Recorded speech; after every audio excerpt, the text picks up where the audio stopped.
girls, teenagers, and adults are touched by others every day. Most times it's nice to be touched. It makes us feel good. It helps us to know that we're liked and loved. In fact, we need to be touched with warmth and affection. It's as much a part of our good health as eating the right foods, or exercising, or getting a good night's sleep. But sometimes people want or try to touch us in ways that are not nice, or that scare us, or that make us feel like we're doing something wrong. When we're touched in one of these ways, it's called molesting.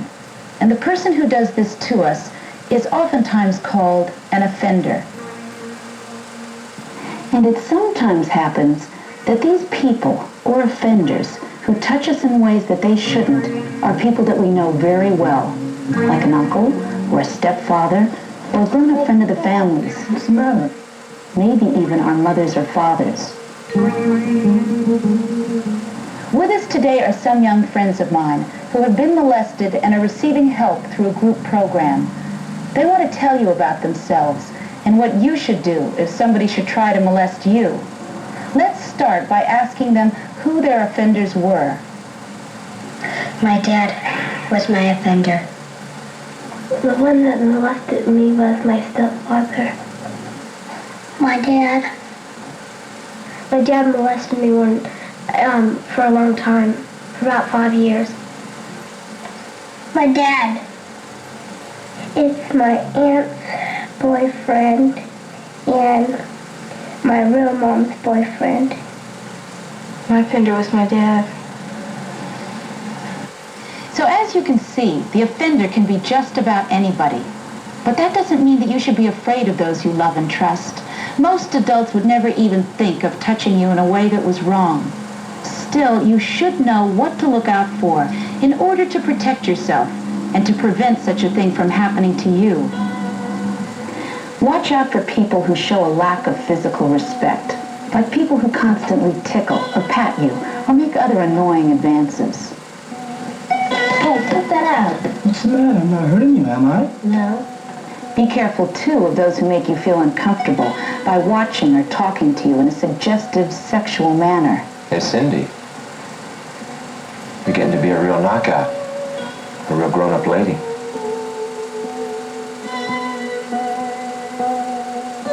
And stay away from adults who are always trying to get you alone or who interrupt you during your private times, like when you're taking a bath or dressing. Other adults to avoid are those who drink alcohol a lot or who are abusive to women.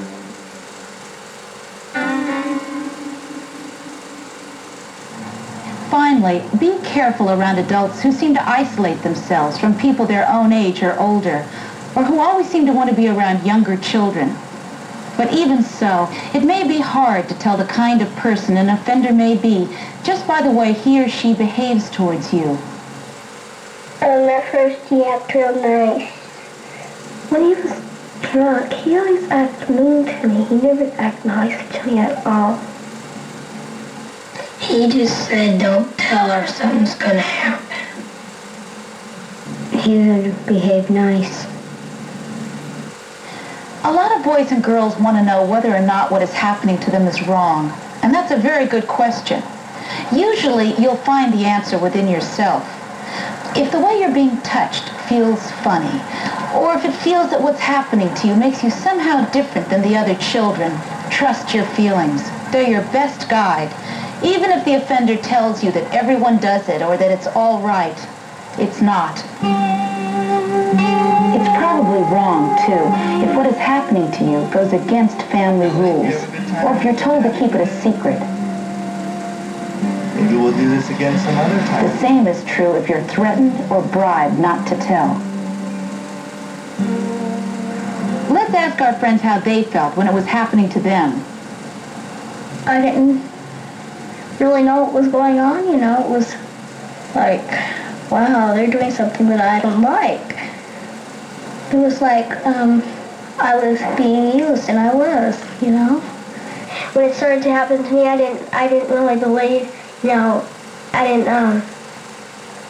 didn't know what was going on and nothing like that. And yeah. What about you? How did you feel? Well, I thought, that I was the only one because, I thought, that didn't happen to anybody else. I felt sad and angry. I felt scared and nervous. I didn't like it. How did you feel? Mad. Can you tell us why you felt mad?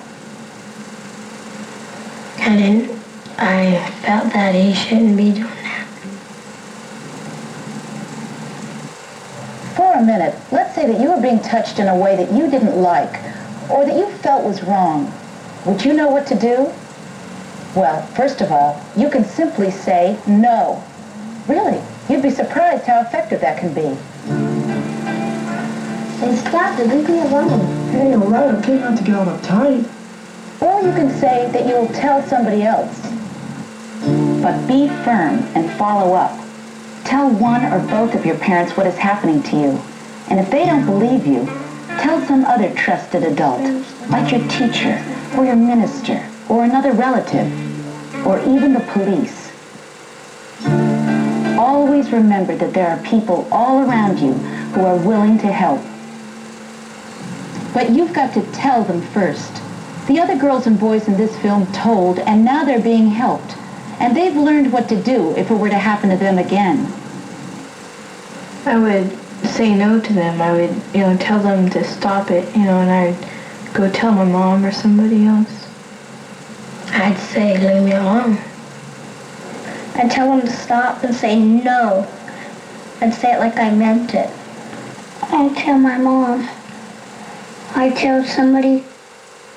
We also asked them what they would tell a friend of theirs if it were happening to them. So listen carefully. Well, to find a friend or to tell a policeman or somebody that's close. Tell him to tell a relative. Or tell your teacher if you're at school. I tell her to try to report it to someone, like to tell the cops or something like that. Or to tell their teacher. Some schools have school psychiatrists where they can go to there and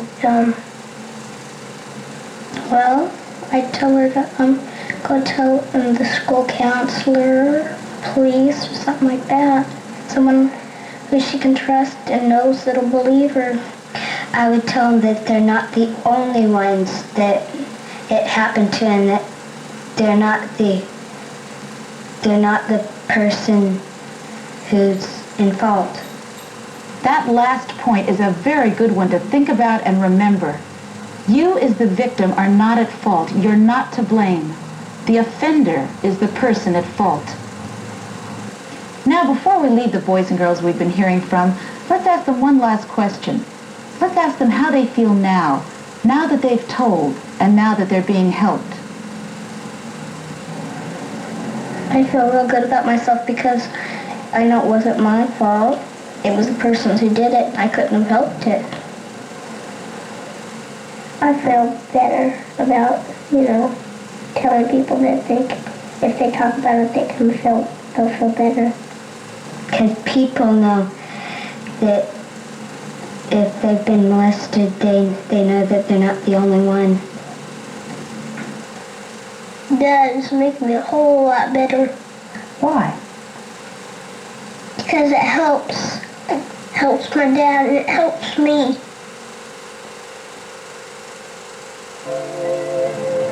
Let's go over what we've learned today. We've learned that our bodies belong to ourselves and to no one else. We've learned that we have the right to privacy and that we shouldn't be touched by anyone else in a way that we don't like, or in a way that makes us feel funny, or in a way that we feel is wrong. We've also learned that we can and have the right to say no to people and really mean it, and to run to a trusted adult friend or relative for help. We know how important it is to tell somebody else about what is happening to us, and that it is never too late to tell. And most of all, we know that we are not alone, nor are we to blame for being molested. Still, we should never be afraid to touch or be touched in a warm and healthy way by those special people who are our friends or those we love. But these are the people we can count on to help us when we're in trouble or when we're feeling sad. But especially, these are the people we want to be with when we're feeling happy. And really, that's what touching is all about.